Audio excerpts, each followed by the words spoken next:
Welcome to the Meltdown, the show where we cheese and tease, melting away barriers one bite at a time. I'm your host, Soya the Cow, and I'm very honored to have with me Léon SALIN today. Léon is an activist for trans visibility and trans rights from the French part of Switzerland, now based in Paris, with a big social media following where you educate, where you share your personal story, mixed with theory and humor, and you also do education work with SALIN Foundation, visiting companies, institutions, schools, to speak about gender and other political topics. Welcome to the Meltdown. Thank you for having me. So my first question to you is, what melts your heart? I think for me, it's to see when people have found their truth. So really, like, for me was realizing I was a man and doing the journey. And when now I see like other trans people going through this journey and finding themselves, it's like, that makes my heart melt.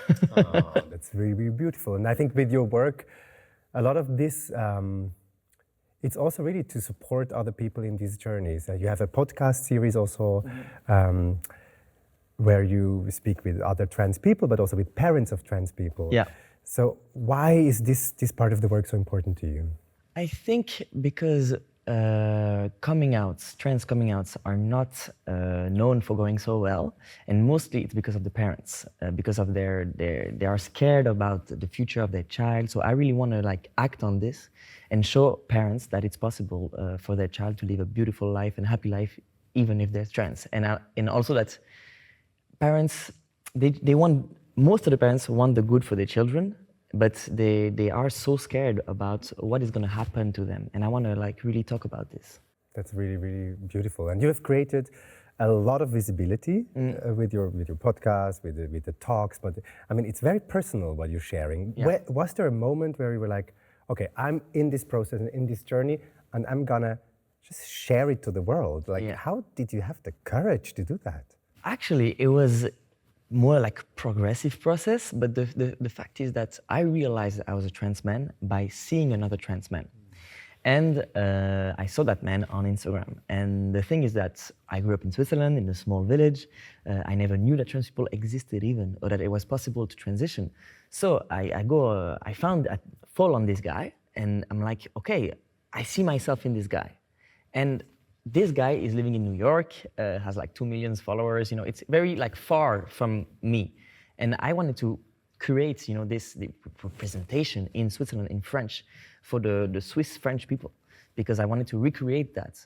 And people sometimes tell me, so you were influenced by that guy to become trans, and I'm like, no, I was trans. I saw this guy, and I realized why I was feeling like this. So this is what I'm trying to do. Yeah. So you mentioned that.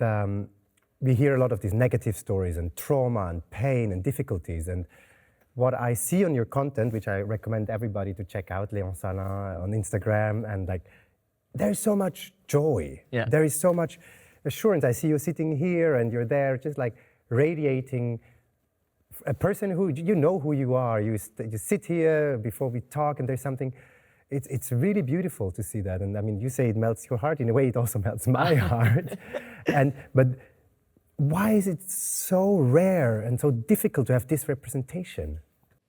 For me, being happy and showing that I am happy is very important, because, like you said, most of the stories we have are like sad stories about trans people. We hear always horrible stories about trans people, sad, depressed. And when I realized I was trans, I didn't want to be trans. Really, I didn't want to be trans, because I'm just like everyone else. I was like educated just like everyone else. So I had the same ideas about trans people that you guys have. So when I realized I was trans, I was like, I don't want to be unhappy. And this is what I want to change, because being trans does not equal to being unhappy. And that's like the core of my work is to show that I am trans and I'm very happy. And I want to change this representation we have at the beginning about trans people. In a way, it was similar in my youth, growing up as a homosexual man. The representation was you either are ridiculed or you will die of AIDS, and that's basically the only narratives that were available in the media. So you don't want to be that? No, of course not. Who wants to be this? And then it's changing slowly, and I think, unfortunately, also even within the queer community, there is these narratives, and people, I mean, we say LGBTQIA, but I mean, a lot of times it's gay LG or or G. LG, and bisexual people are erased, trans Yeah. people are marginalized or fetishized Yeah. also. Like, so how do you feel? So in a way, you have to do two fights, one within the queer community and one outside. You know, it's funny because LGBT is like not related really. If you think about it, LGB is about sexuality and T is about gender. So we're together because of historical events, and I understand why we are together, but we are not talking about the same thing. So that's why I think there's a lot also about, you know, conflicts in the community. And I think that a lot of the gay people who have, let's say it, more rights than us, don't want to be associated with trans people. And that really hurts my feelings because I'm like, guys, like Pride was started by trans women of color. Like we're together, like you need to take us with you. So I think that's, for me, it hurts, in a way, it hurts more when I have to fight within the queer community than when I have to fight outside of the community. Yeah. And at the same time, I also feel like that there is a relatedness that comes because we all are fighting against gender stereotypes that harm us. Yeah. Like the patriarchy is really harming everybody, no matter if they're male or female or non-binary, cis or trans. And we all pay kind of a price for the restrictions that society and then in the end ourselves we put on ourselves. And I mean, for me, this is also a bit the concept with the meltdown, is this idea that when we melt something, it's changing its shape. It's like something solid, it becomes liquid, and then you can change it. Yeah. And you can also eat it. But maybe you can also reshape things, or you can separate like its ingredient. It's like, oh, this part we don't want, but this part maybe is actually nice. So what about gender would you like to melt away? So much stuff. I mean, Give me the list. I think I've been trying, like in the beginning of my transition, when I realized I was a guy, I was like, I can be a guy with boobs. I mean, who says that a guy cannot have boobs? But then I tried this and I realized it was too hard because society wouldn't see me as I was. So I tried to melt down this, you know, biological concept about gender. I wasn't successful, so I moved on. But also I did want this body, so you know it's a little bit complicated to talk about this. But I went on, and today, if I want to melt something about gender, I think it's more like the stereotypes we have that are directly linked to biological things. Because what is a man today? If you ask what is a man today, it's a big question because most of the people in society would tell you, okay, so a man has a penis. That's a man, and I'm like, I'm a man. Of course. And then they're like, wait, what? And this questions the whole gender. Is like, what makes a man today? And for me, I'm trying to melt that down because it's very hard. Yeah, it's very hard, and at the same time, it takes the courage of people to show up. And I think, I wonder how is that for you? This big visibility you got. You have been like in the pit crew of Drag Race France. You have been on the cover of Têtu magazine, which is incredible. It's like the iconic, let's say, gay and queer magazine in France. It's exciting, and I guess it's very special, like as a trans man, to be in these places of like sexualization also. But like, how do you feel about it? What does it do to you? A lot of people are waiting for me to be like a very deconstructed man about masculinity, but I'm like trying to fight as much as I can this because, you know, when you're a trans person, sometimes you can't just fight the stereotypes all the time because for me, what's important is like to live my life and have people see me as a man. I cannot start to like, you know, like put makeup on and like have a masculinity that is different because otherwise people will say, oh, that's because he's a female. So for me, it's a lot of pressure to be that public and to still be true to myself and be saying like, yes, I'm a masculine. I feel masculine. That's what I want to project.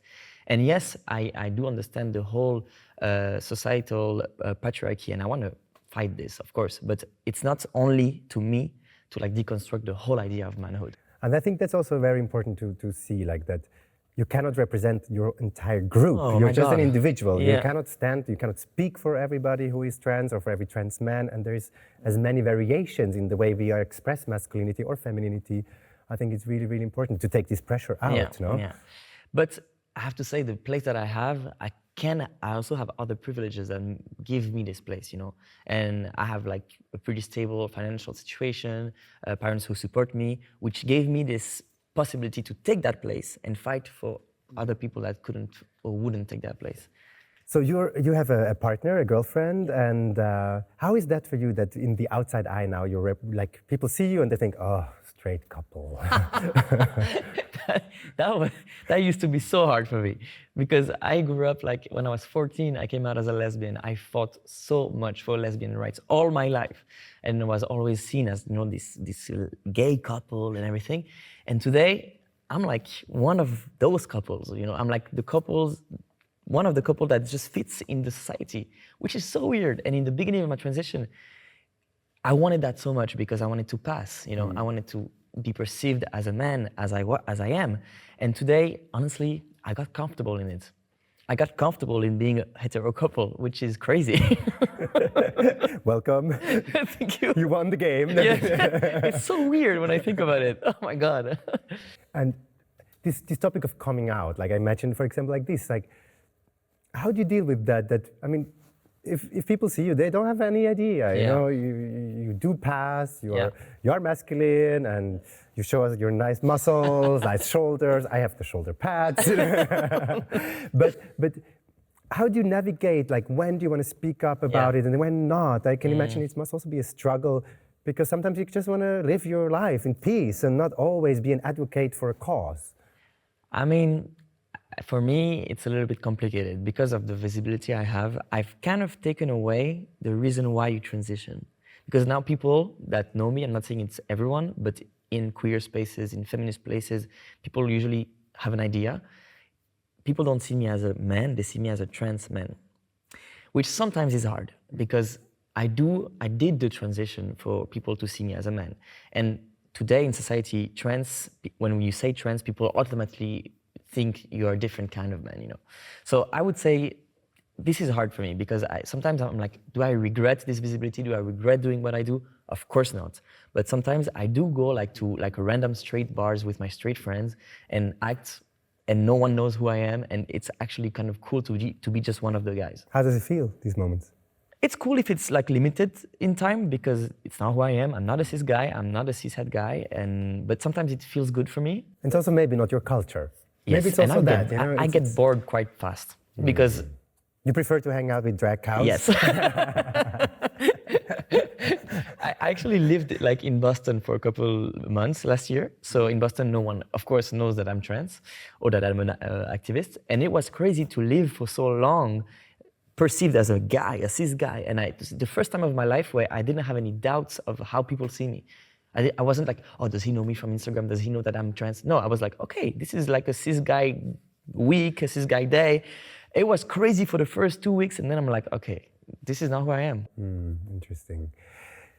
Do you feel sometimes like an internal struggle between freedom and responsibility? A lot. I think like what I did, I have a huge responsibility now and I can't let it go.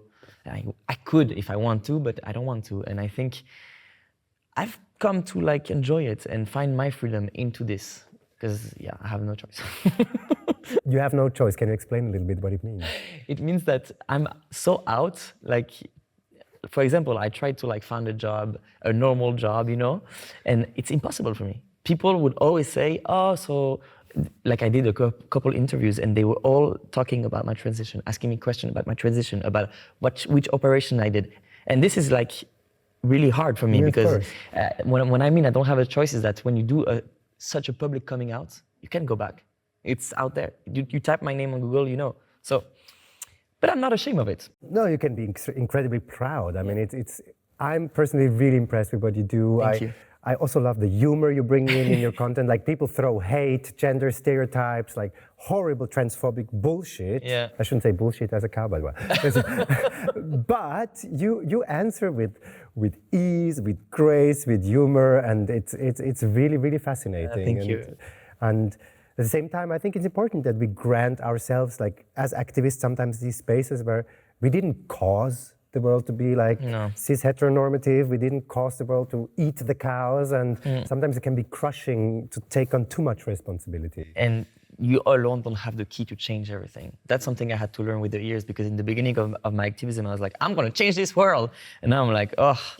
But I'm sure you're changing some worlds. Like, do you Yes. receive messages from like young trans people? Oh, yes, a lot. A lot. Oh yeah, that's what melts my heart the most, because I get a lot of trans people being like, thank you, it's thanks to you that I realized I was trans, it's thanks to you that I did my transition, thanks to you I had the courage. And I'm like, damn, this is why I do this. It's incredible. Yeah. Thanks for this work. I think it's time to start heating up that thing here.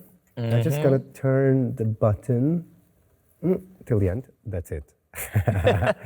I wanted to ask you something about the workshops, the talks, when you're not doing activism like online, but really like in a space with people, with your physical body. Is it different? Oh yes, and I love it more, I have to say. Yeah. For me, I'm not made for internet.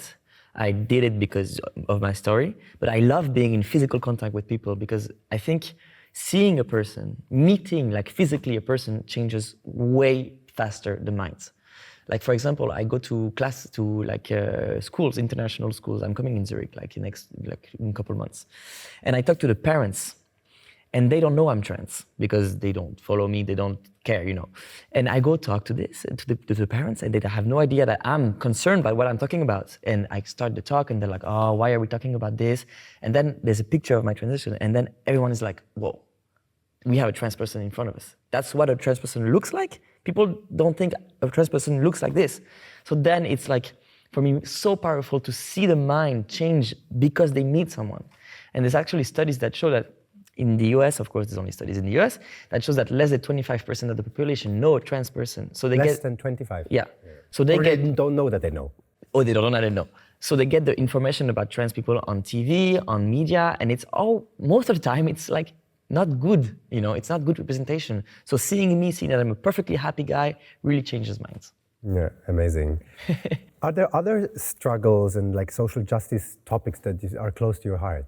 Oh yes, of course. The first one is racism. I think is something that I try to like fight as a white guy, know my place in this fight. Of course, the global crisis we have today, the Palestinian-Israeli conflict also is to my heart, and also like ecology and animal welfare. I was a vegetarian for like a long time, for like 7 years, but then I had like no more energy. Like, it was so hard for me to keep on doing this and gain muscle, because I wanted to, you know, have a physical body that matches what I wanted to. But yeah, you know, I kind of chose my fight, I have to say, because otherwise it's too much. Of course, it's too much otherwise. I mean, I can imagine your girlfriend is a person of color, Yeah. so also this being like a mixed race couple Yeah. We have you're fun. close. But so you say you chose your battle. Are you interested in sometimes like mixing the discourse, or that's Yes, not of something? course. Yeah. Of course. I mean, I try to like be the most intersectional as I can, but honestly, I think that I have so much on my plate with that one that I really focus on trans rights and LGBT rights, but I'm always open to other, you know, social justice. I'm like all for it. Yeah, I think that's also part of the difficulty, you know, because we have something that we are very concerned with. It doesn't mean that the other topics are not relevant, but No. it's difficult to be in everything. I was gonna say, everything is linked, you know, like transphobia, racism, violence against animals. It's all linked. It's the same system. Speaking about violence against animals, let's eat fondue. Even though, this is our fondue. It's actually not cow cheese, but vegan cheese made out of cashew nuts. Okay. So it's a Swiss brand they called New Roots, and they make these, I think, delicious fondues. It's organic, it's ethically sourced, and they use exactly the same processes as they would do in cheese making, just like the fermentation, but based on cashew milk. All right. So I would like to invite you to rip it open. Okay. My nails. Yeah, I got And then you. you just like squeeze it into the pot. You know fondue. You're from you know fondue. I know fondue. But wait, how do you put it? Oh yeah. Yeah, just rip. Great. All right. Oh wow. Okay. All right. This is good because I'm actually lactose intolerant. So. Ah, very good. Can you lift it a bit and make a show out of the squeezing? Okay. Oh my gosh! It looks. Yeah, it's nice to milk vegan cheese, no? Yes, I mean, exactly. It's a bit confusing sometimes, but so yeah, fondue is a very communal thing, no? Yeah. You ate fondue a lot, I imagine, when growing yes, up. of course. What did you do when you lose the bread? we had to we had to run around the chalet because we're usually in a chalet in the snow. In the snow, Yeah. naked, It used to say naked, but no one did it naked. barefoot? No. Just like go outside. outside, yeah. Wow, really Yeah. hard. Did you go naked outside? No. No, what did we do? I think we had to do like truth or dare kind of things. Yeah. But yeah, we will do something as well. Okay. Are you ready? Yeah. Wait, I'm not done. I mean, it's maybe difficult for you. You're lactose intolerant, like heavily lactose. No. I'm just. I avoid milk products. Okay, great, good job. Look at this. You squeezed out every last little bit of it. Waste it. If we lose the bread Yeah. while we eat fondue, we're gonna drink some milk. Okay. But it's real milk. Okay. Because I think we need some real milk from a mother. Okay. Did you know that cow's milk is always mother's milk? No, I did. I mean, it makes sense. It makes sense, Yeah. but not everybody knows. It's crazy, you know? No, it makes sense. I didn't know for many, many years. I thought they eat grass and milk comes out. Okay. And then suddenly I realized, oh wow, they need to have a baby in order to have milk. You know what they do with the babies? Well, they are so cute. So, They keep them. Yeah, they kill them. Yeah, of course. I mean, first they have to separate them because otherwise the baby would drink the milk. Oh my God. Usually on the first day. Yeah. And then they put them in little isolated hatches because if they're together, they will suckle on each other so much because they're looking for the tits that it have wounds. So they put them isolated in little hatches and usually after, they feed them for a few months and then it's meat. Then why are you making me drink this? It's a very good question, so we don't lose the bread. Are you ready for the milk? I'll show you. This is our milk today. It's a challenge for So the mother who made it, her name is Tiziana. Okay. What is going on? No, I'm just looking at this now. I'm disgusted by it. It's crazy, no? We drink it all the time, but we don't know. No, I don't drink it. You don't drink it, but you still didn't know. Yeah, I didn't know. It's crazy. I mean, everybody at home who doesn't know that milk is mother's milk, well, it's always mother. Mammals only have milk when they... Of course. Same with... Humans is the same. It's the same. So I actually want to show you a picture of Tiziana. I love being on my phone with my nails. So this is Tiziana. Oh my God. All right. Yeah? Yeah. So Tiziana is actually not a cow. She's a human friend of mine. And she actually gave this milk with her free will. Okay, great. So no babies were separated from the mother. Nobody was That's eaten. better. That's better, yeah. Did you have human milk in your life? Never had human Never in your milk. whole life? I mean, when I was a baby, probably. I think so. Yes, I think so. I'm not sure now. Are you excited to try? Disgusted? A little bit. That's okay. Let's see the process here. I think it will take a little time. It's still very solid. So I have a question. Yeah. While things melting down, when did you have your last meltdown? Emotionally, you meant? Emotionally, spiritually, physically. Actually, like this morning. Do you want to tell me more? Actually, there's like one factor is that I'm late on my testosterone shot, which makes me go crazy. Like before periods, you have this PMS syndrome. Yeah. I'm having it like strong right now because I'm 3 weeks late because I live in France, so it was complicated for me to get my shot, blah, blah, blah. So I'm late and it feels horrible. So you're on your nerves all the time. Emotional, sad, a little bit, like tired, like it's PMS syndrome. Like it's really this, but You seem quite fine for I know, well, but making an effort. I'm making an effort. This morning though? I was crazy when they didn't let me take the train because I come from Paris, so I had to take the train to come here. When there was a problem with the security, I meltdown. I was like, oh my God, how am I going to do Léon this? was supposed to arrive here by train, stopped at the train station, and okay, big meltdown. Was it constructive? Did the meltdown bring you somewhere? Well, no, but I called my girlfriend and I was like, I'm panicking, what am I doing? What do I do? And she was like, calm down, and I texted you. And then the fact that I could act on it, for me, it's always this. I need to act. It's like finding agency. Yeah. And when I realized I could take that plane, come, and do everything, I was like, okay, I'm doing this. And then it goes away. And here we are, sitting here, waiting for the fondue to melt, talking about our meltdowns. Maybe you can already grab some bread. Yes, for sure. Just put it on your plate. All right. And I will ask you some questions while we are eating. some extra questions, and feel free to elaborate deeply or just give short answers. And if you lose the bread, you know what's happening, okay? I'm not losing I think it will take a bit of more time, to be honest. Yeah, probably, yeah. I mean, unless you like cold fondue. Not really, no. So let's wait. Ah, the bread. Yeah, we can stir. So are you ready for your first little question? Yeah. If you were a drag animal, which one would it be? A lion. A lion? Yeah. Can you roar? No.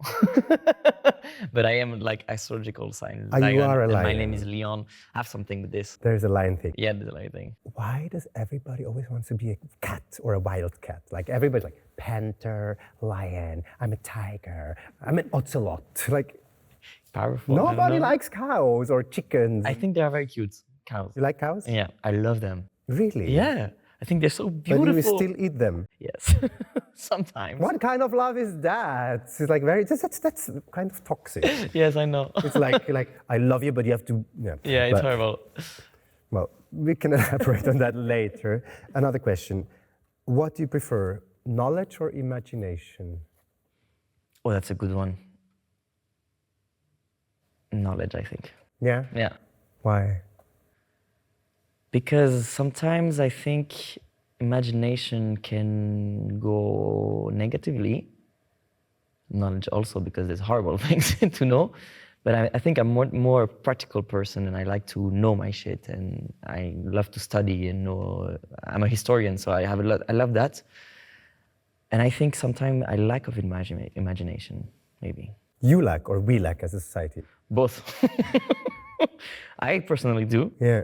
And sometimes I don't let myself like go through that tunnel, and I think society should do more. Yeah. I also really believe like we need kind of new imaginations, like or new narratives as well. I think that's something, especially also like given these multiple crises we are facing. The climate crisis for me is something that I'm like, we know it's like it's happening. It's not something in the future, but we need to find different models of how to live on this planet as humans with many other species as like and I miss these stories. I miss different narratives, and I think it takes time also. Maybe you're always answering and always like and Yeah, you're right. You're right.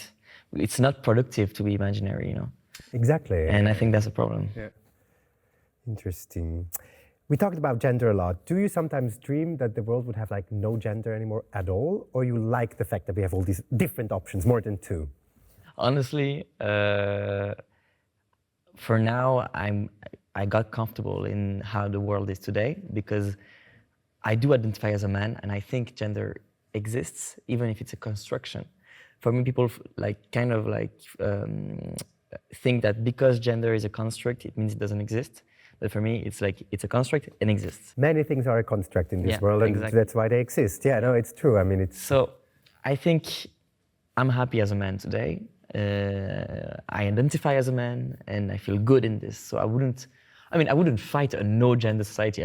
Of course, I would be for it, but I wouldn't initiate it. so it's more about like having enough options that Yeah. people know they can be male or female or anything in between or outside of it, and yeah. But I don't know if it's possible to keep these categories and like take away the discrimination that comes from them. Yeah. You know?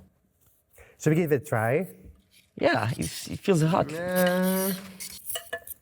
It's still, but we could try. Okay, that's right. Let's give it a try. So, do you like to be grounded or you like to be high? I'm a very grounded person. Very grounded. That's what I thought. What give you the hint? We always say like you like to know things, that you like the people who like to be high there. Oh, what do you think? It's good, but it's cold. So taste, yes. Heat, meh. No, but it's really good. Yeah? Almost taste the wine, the white wine.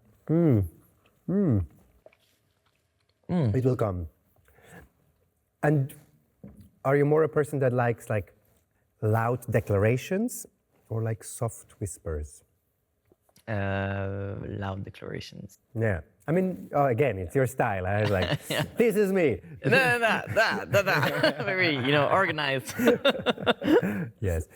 Is there something about, like, what do you gain out of being organized? I think it comes from like being a little bit scared that things don't work out as they should, you know. And I think for me, being organized, having everything controlled, is to reassure me. Mostly, it comes from, you know, I don't know how the word in English, but angoisse. I don't know how. Anxiety. Anxiety. Thank you. I think it's about. It should be an anxiety thing. Yeah, I mean, we all deal with these things. I think it's actually crazy how little it's talked about. Yeah. For me, it had to be COVID, where I didn't have any work because all the art stuff was cancelled, to realize, oh, when I don't have any emails and don't have all these like pressures and things, I can be so much more relaxed. And I didn't even know I had these anxieties. Yeah, it's crazy. For me, I still believe that I'm just hyper productive and not an anxiety person. But I think I need to come to the facts that I am an anxious like the person. productivity is an answer to the anxieties, yeah. But I mean, I wonder, as like people who are marginalized, often like multiple different ways or discriminated against, there is also this deep feeling that we need to prove ourselves more. We need to like make our life make sense. And then I see other people, they're just like existing, and I'm like, I don't know how they do that. Yeah. For me, it's insane. How can you just exist? And I love it. I'm like, I wish I could. But for me, existing is not enough. I need to make a difference. I need to change things. I need to prove to people that I can do things, you know. But this is for me, as an animal rights activist, I have this weird, like, it's like, I always speak about like animals. I want them to be free. I want the cows and the cats and the chickens and everybody, they should just live their life and not be like as a function of their productivity. Yeah. Oh, if you don't get pregnant anymore as a cow, killed. If you are not like, it's horrible in the industries, you know? And so if I want this for the animals, that they can just like go out, lie down in the sun, enjoy the feeling, it's like, why don't I allow it to myself? Like, if you want liberation, shouldn't we want it for everybody? Yeah. Yeah. It's hard, huh? Yeah, it's hard. It's really, really hard. Let's give another try. I want you to lose the bread, and I want you to try Tiziana's milk. Okay, I need to ask more questions so I get distracted. I will not lose that bread. No? It's getting there. Physical strength or mental resilience? Both. I mean, yeah, visible. I mean, for me, if I don't have the physical strength, I don't have the mental resilience. Because it's a link. It's only been like 5 years that I really like embodied my body, that I came inside it and lived inside my body. And I needed to be a reflection of, you know, some kind of masculinity, or I need to feel strong, because otherwise I'm too weak to like not compare myself to other men. It's something I try to fight, but I can't. So I always compare myself to other men. But not everyone does it, I know. We all are obsessed with comparing ourselves to other men, to other drag queens. I don't compare myself with drag cows because I don't know any other ones. Yeah. But like, if I didn't go to the fitness and have some physical strength, I couldn't go on, you know. It's sometimes it's like just materialism, you know. But I mean, it's connected. Our bodies and our minds and our emotions, they are not separated. No, for sure. A hard question now. Yeah. It's getting really hot here, but if you had to like completely melt it down, what makes you you? Oof. Sometimes it's hard for me to answer that question because I've been so focused on trans rights for the last 5 years that people are like, so what else? You know, what else? I think what makes me me is like the decision I took a couple years back to want to live and loving life. And that, you know, spreads out in the whole areas of my life, but it's a decision I've made when I was actually in a very bad place emotionally, and I was like, okay, what's next? And I decided I want to live this life, and this makes me, I think. Yeah, it's amazing. It's radiating. It's coming out. I mean, it's there's a spark in the eyes, which I think is really, really astonishing and beautiful. Thank you. Can I ask you those questions too? Or? Oh my gosh, what makes me me? Yeah. Why not? You're a podcast host too, I think. I want to know. It's a bit similar in a way, I would say. Like I just love life. Mm-hmm. I think it's amazing that we can experience. We have a body. We can run. We can touch each other. We can have sex. We can eat. We can do so many things and experience things and then reflect and then regret and have thoughts and then this and I don't know. It's it's a wild ride, and I think I just wish I want kind of to live a life where my joy and my freedom becomes almost like infectious for others, and really not only for humans. Like we are so human-centered in our worldviews, and as much as I get, for example, what you say that you need I'm sure there is a way that you can gain your muscles and not have somebody else pay the price for it. There is. There is ways. Maybe it's more research. Maybe it's even more money. Yeah, it is. It's possible that then the products are more expensive. But I really wish that we can come to a point where we do consider a larger circle, not just like the white hetero cis men, but no, we consider other people, other genders, other sexualities, but really also other species. Yeah. That's what I'm about. Do you like balance or intensity? Intensity. Intensity, structured intensity. Yes. That's where I thrive. Structured intensity. I'm happy to have this talk with you. I think we're almost at the end. We can keep eating a little bit and chatting, but our audience probably they're also getting hungry. So, is there a last thing that you would like to share? Maybe, what is your vision where you want to bring your activism and your life, since they're so intertwined, in the next 5, 10, 20 years? Honestly, I think I want to find some peace, some kind of peace. And my activism is very important for me, but I think I want to be able to live a life, maybe just to exist. I want to reach that point where I'm comfortable with just existing. Well, I don't know what that means for my activism or my career and everything, but I'm really looking for that point. I know it's not now, because I do feel like I need to do so much stuff, but I feel like I want to live, just exist. It's really beautiful. I'm sure you will get to this point. I'm not sure. The peace. I'm sure you will, because I think there is also something about age. Maybe. I'm a few years older, and I kind of recognize some parts of that, and I'm slowly starting to figure. People will say like not at all, but You're like doing 100 things. But no, there is an element where before it was like I want peace, but I didn't want it, and now I come to the place where I feel like, oh, I really actually want it. do want it, and then it's about the action again. It's like. You're right.